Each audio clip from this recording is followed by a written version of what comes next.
So we're going to talk about how to verify if a function is an inverse of another function. Well, the key fact here is this. If you compose inverses, you should get back to your original thing. So kind of let's play with the notation just a little bit. Let's focus on this one. All right, but instead of if in green, f of x takes you to y as an output, and then we want to reverse that. Let's not make our x our favorite generic variable, but let's stick with, well, to reverse that, I would start with a y, and I would go back to an x. All right, so what happens if I compose these two functions? F of f inverse of what? Well, what does f inverse take in? F inverse takes outputs of the original function, so we'll put y in there. And we'll say, well, what does this mean? Well, this means f takes as its input the result of f inverse of y. Well, the result of f inverse of y is x. And what do we get? Well, that would give us equals f of, well, we'll leave it as red since it's the result. There we go. What does f of x do? Well, f of x does and gives us y. So we started with y, and when we did the composition, we ended right up back where we started with y. We'll do it the other direction now. F inverse on the outside, f inverse of f, and f takes an input of x. So that gives us f of x on the inside and f inverse on the outside. Well, what does that give us? That gives us f inverse on the outside, and f of x becomes y.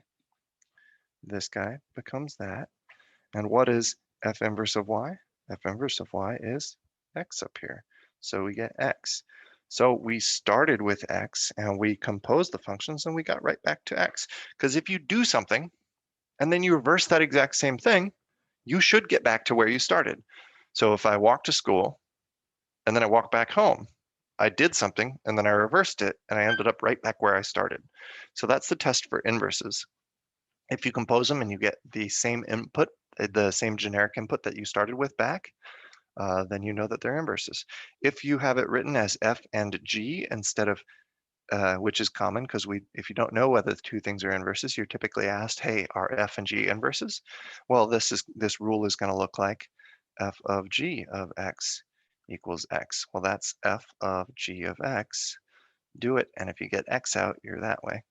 And since if one reverses it one way, it necessarily reverses it the other way. You can do g on the outside and f first, and so you have g of f of x. And you need to check both directions. If one direction works, the other will always work. But as you're doing these problems, it's a nice check to verify that you haven't made an algebra mistake. If you get it twice, you know you're golden, you got inverses. If you get something other than x, you know that you do not have inverses. So let's take a look at some examples. So are f and g inverses of each other, x to the third minus 1 and the third root of x minus 1. So keeping with my original function green and reversing function as red, I'll just pick them like that, and we'll ask the question.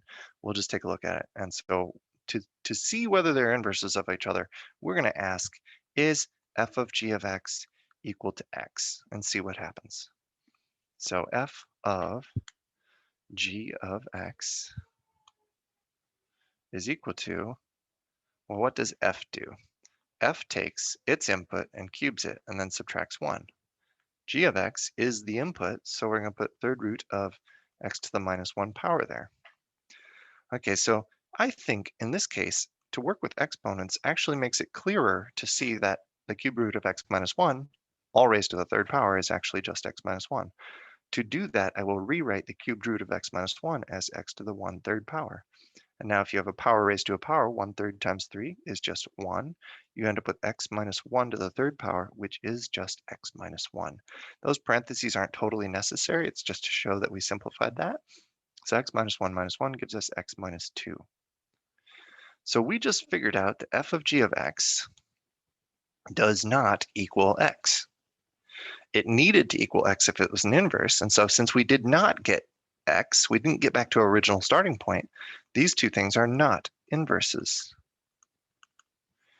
And I encourage you to do this, but if you check the other direction, if you put f into g, you will see that it also does not equal x, and we will arrive at the same conclusion. Because if one works, the other will always work. And so if one doesn't work, the other always won't work.